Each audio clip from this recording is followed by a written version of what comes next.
Bonjour mes amis des chats, votre chat est malheureux quand vous faites ces 5 actions. Parfois ce sont des gestes, c'est vrai, d'exaspération quand votre chat vous met en colère, vous êtes fâché, mais attention, attention aux conséquences.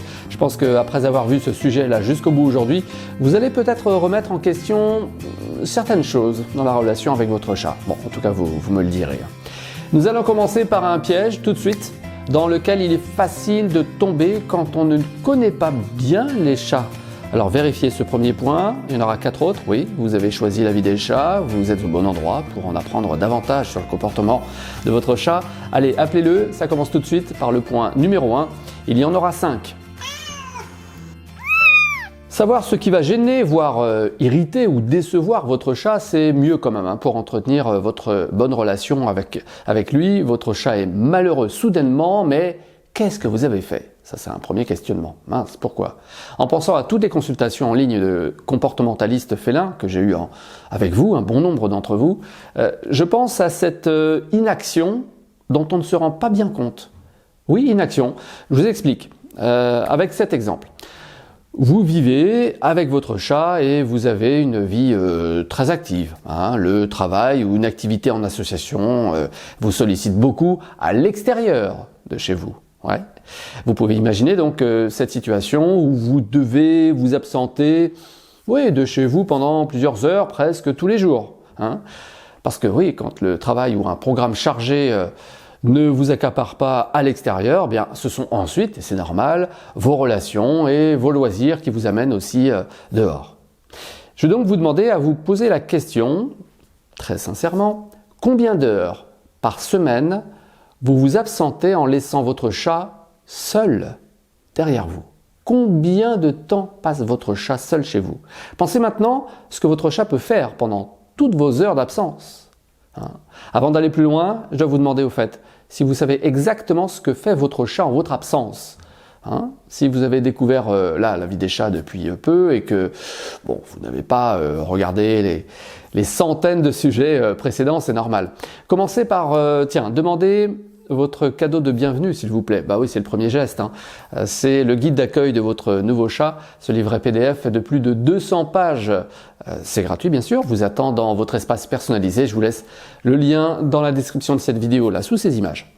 Ensuite, regardez le sujet « Les secrets de votre chat en votre absence ». Vous l'avez vu ce sujet? Le lien aussi, sous ces images. Après avoir regardé ce sujet, je vous invite à répondre à cette question, mes amis des chats. D'accord? Sur 24 heures, après avoir enlevé les 16 heures de sommeil en moyenne, combien votre chat reste-t-il à s'activer vraiment? Combien d'heures? Donnez-moi votre bonne réponse là en commentaire sous ces images, s'il vous plaît, et je reviens tout de suite. Vous avez répondu 5 heures, bravo, oui vous avez raison, c'est ce que l'étude de l'émission de télévision islandaise, que je prenais d'ailleurs comme support dans ce sujet, révèle. Votre chat partage 5 heures par jour en explorant et en marquant son territoire. 2 heures pour contempler et observer l'extérieur ou son environnement, il consacre 2 autres heures. Bon ok, il en reste une. Oui, le pic de l'activité, jouer ou chasser, 1 heure. En respectant ces activités, bien votre chat est épanoui et heureux. Mais si votre chat n'a pas l'occasion d'avoir toutes ces activités, qu'est-ce qui se passe? D'après vous? Oui, un chat pas assez actif. Un chat pas assez actif, sans réaliser d'exploits sportifs ou battre des performances, forcément, tous les jours, qu'est-ce qu'il devient? Je peux vous retourner la question, si vous permettez. Si vous êtes enfermé chez vous, sans presque plus aucune activité, qu'est-ce que vous devenez? Sans relation sociale ou sans aucune activité, un chat risque l'ennui puis la dépression. Et là, vous avez raison d'être arrivé à cette hypothèse. Par conséquent, je suis sûr que vous allez retenir facilement cette première action, stimuler votre chat tous les jours. Première règle sur les 5, ok? Bon, si vous avez besoin d'un test, j'en ai réalisé il y a quelques années maintenant, sur la vie des chats. Il s'intitule simplement « Votre chat supporte-t-il votre absence ?» C'est aussi avec un test à l'intérieur. En fait, je vous prépare dans ce sujet à passer le test en 13 points. Vous me direz ensuite combien vous avez obtenu d'ailleurs sur 13 à propos de votre chat. Est-ce qu'il s'ennuie vraiment? En tout cas, je vous remercie des efforts que vous faites pour le bonheur de votre chat. Très chouette de voir votre implication. Votre chat a besoin de stimulation grâce à vous parce que c'est un chasseur né. Pour son équilibre mental, c'est fondamental pour lui d'être stimulé. Si vous êtes prêt à jouer tous les jours avec votre chat, là je vous donne aussi un exemple d'initiation dans le guide d'accueil. Votre chat attend de vous que vous vous comportiez en fait comme l'une de ses proies préférées. Vous savez jouer à la proie, vous allez apprendre avec votre chat. Assurer une stimulation de votre chat, vous pouvez y parvenir de plusieurs manières. Vous pouvez par exemple vous demander si vous ne pourriez pas optimiser l'aménagement de votre logement. Tiens, regardez autour de vous pour le bien-être de votre chat. L'arbre à chat est une bonne option si vous voulez être sûr d'offrir cette stimulation à votre chat. Il y a d'ailleurs un des modèles proposés dans le guide d'accueil, je vous laisse le lien sous ces images, jusqu'à ce modèle formidable présenté dans le meilleur arbre à chat du monde. Je vous le montre. Un chat est malheureux pour d'autres raisons aussi. Est-ce que vous avez l'habitude de faire des petits soins de nettoyage pour votre chat? Oui? Bien, votre chat fait sa toilette, c'est vrai, plusieurs fois par jour. Et c'est signe de bonne santé, d'accord? Comptez sur votre chat d'ailleurs pour très bien le faire, puisqu'il passe, on l'a dit, 1 heure par jour en cumulant toutes ses séances à faire sa toilette. Et quand je vous parle des soins de nettoyage, c'est d'abord la litière, bien sûr. Oui, c'est obligatoire de changer la litière régulièrement pour éviter les mauvaises odeurs. Quand certains chats supportent de fréquenter un bac à litière un peu sale, d'autres chats sont plus sensibles. Et s'ils se sentent gênés dans une litière sale, juste depuis 1 heure peut-être même, ils peuvent vous le faire savoir en faisant un pipi hors de la litière. C'est un premier exemple. Ça arrive plus souvent que vous ne le pensez. Pour ma part, je passe tous les jours dans les litières de pellets de bois, ramasser les cacas de mes chats. Oui, j'en profite pour mettre de côté les pellets réduits en poudre pour la stocker. Et puis plus tard, ce stock de pellets de bois sera brûlé dans mon poêle à bois. Et aucune odeur n'émane de ces pellets de bois, ça je vous le garantis. Sinon je ne supporterais pas non plus personnellement. Bon, je reviendrai prochainement d'ailleurs sur les pellets de bois pour la litière du chat pour vous faire un point d'ailleurs sur l'économie réalisée. Je vous avais fait déjà la démonstration il y a quelques années dans ce sujet. Je divise par 3 le prix de la litière pour chat. Ça a légèrement changé pour le chiffre, mais malgré une hausse des prix de ces pellets de bois, ça reste encore très intéressant. J'y reviendrai plus tard. Donc après un bon nettoyage quotidien de la litière, le brossage de votre chat aussi, est un soin formidable, à plus d'un titre. Eh oui, brossez votre chat. D'une part, vous aidez votre chat à avaler beaucoup moins de poils qu'à l'habitude, lors de ses toilettes. Par conséquent, vous lui évitez un risque d'occlusion intestinale. Ça, ce serait une urgence vétérinaire, donc merci pour lui. Par le brossage, vous entretenez aussi une relation très forte avec votre chat. Vous pouvez le voir d'ailleurs en image dans « Bien brosser votre chat », le lien dans la description de cette vidéo. Personnellement, j'aime beaucoup, moi, brosser mes 3 chats, Garfield, Wi-Fi et Sacha. Pour Garfield, qui lui a un pelage très dense et mi-long, presque mi-long, c'est un vrai moment de détente en fait pour tous les deux.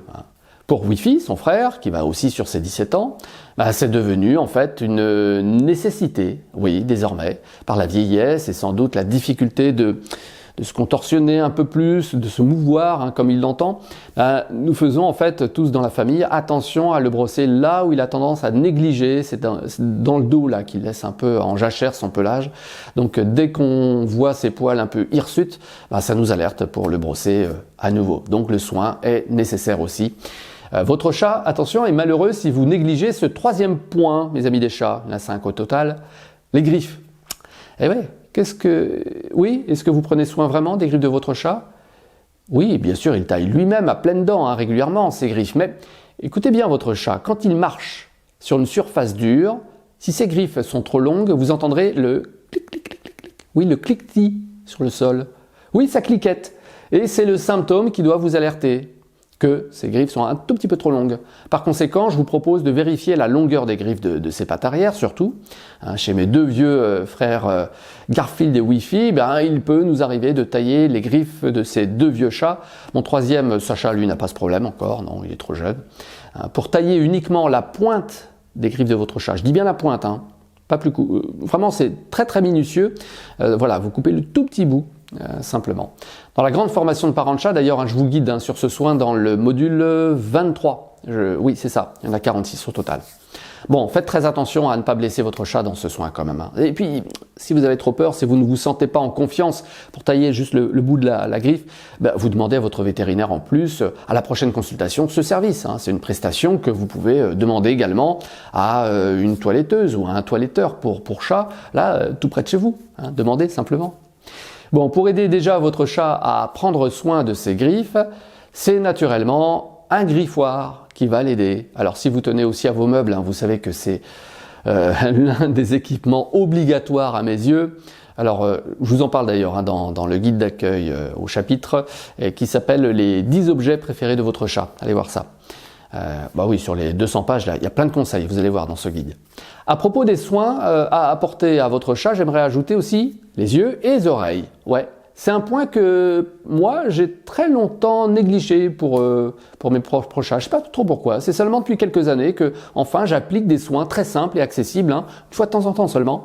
Je ne sais pas si vous avez déjà vu un petit chat, par exemple, atteint par la gale dans les oreilles. Ouais, c'est pas joli à voir, et puis alors il est très handicapé avec ça. Hein. Vous pouvez éviter en tout cas cette maladie due aux acariens dans les oreilles de votre chat en appliquant un simple soin que je vous montre en détail en formation, et puis surtout, n'employez jamais de coton-tige, hein. Attention, ne faites pas de bêtises, mais bien des compresses et un produit adapté au chat seulement. Je vous laisse les liens dans la description de cette vidéo. Et puis à la prochaine visite de contrôle chez votre vétérinaire, là vous lui direz ce que vous avez appliqué comme soin sur votre chat.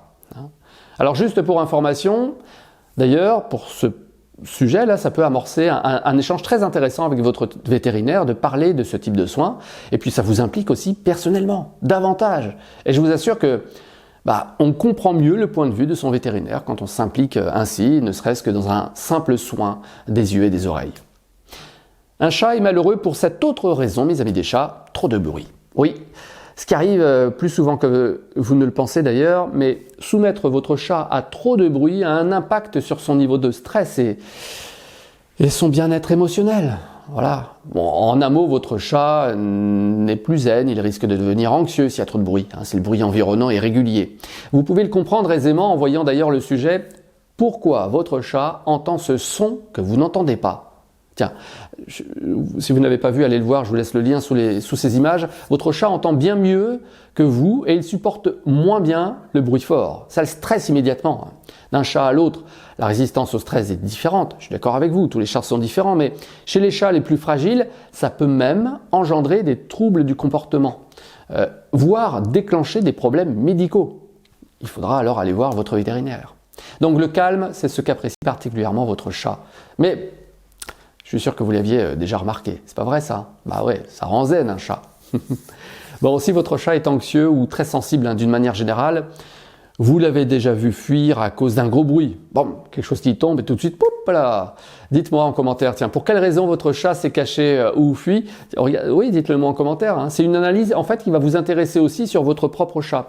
Si vous avez des machines chez vous, par exemple une machine à laver qui fait peur à votre chat et dont vous ne pouvez pas vous passer, bah ouais, la machine à laver, j'ai un truc rapide pour vous. Hein. Si l'essorage de votre machine à laver se fait là dans un studio, vous ne pouvez pas l'éviter, donc dans votre petit une pièce, ça peut effrayer votre chat, très sensible éventuellement. Eh bien, pensez à lui proposer dans ce cas un refuge. Oui. Est-ce que vous vous souvenez de l'effet boîte pour les chats? Ouais. Pour quelle raison un chat aime se réfugier dans une cachette comme une boîte en carton par exemple? Bah tiens, je vous donne l'explication là très détaillée dans ce sujet, le mystère de votre chat dans les boîtes. C'est sous ces images. Dans la description de cette vidéo, le lien direct. Une boîte en carton avec un plaid à l'intérieur peut représenter en fait pour votre chat le refuge dont il a besoin.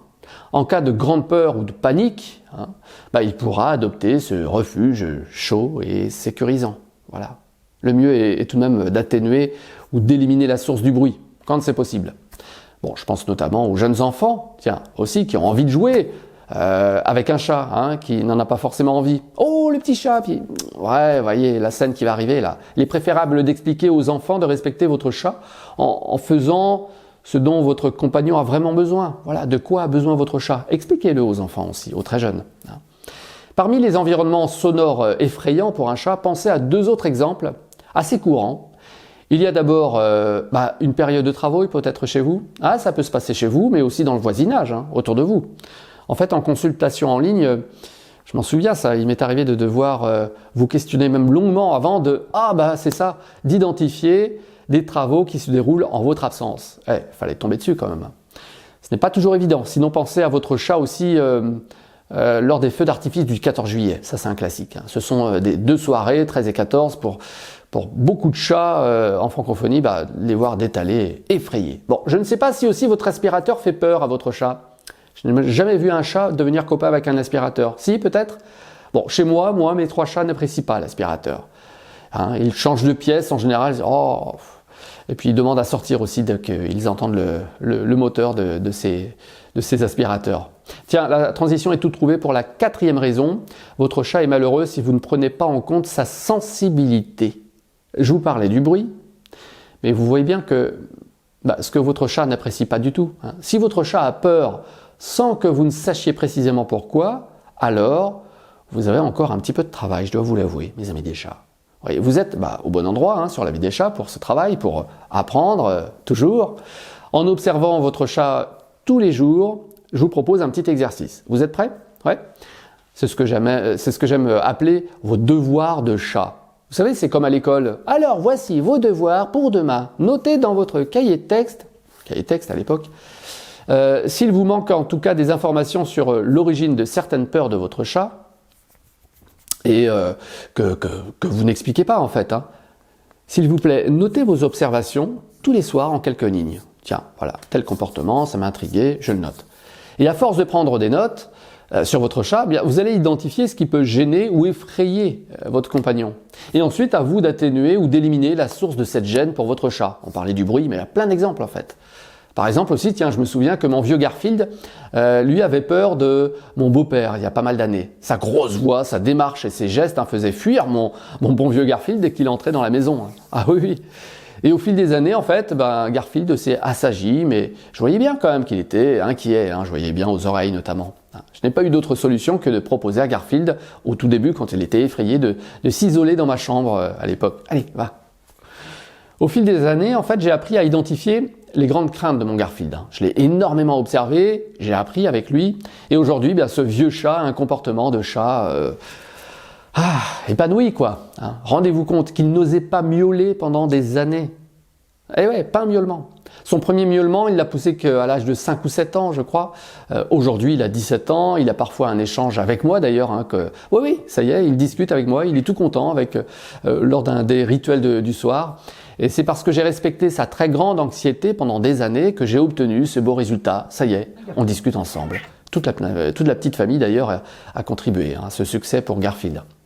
Bon, je termine rapidement par le point 5. Votre chat est malheureux pour 2 gestes que vous avez peut-être déjà vus.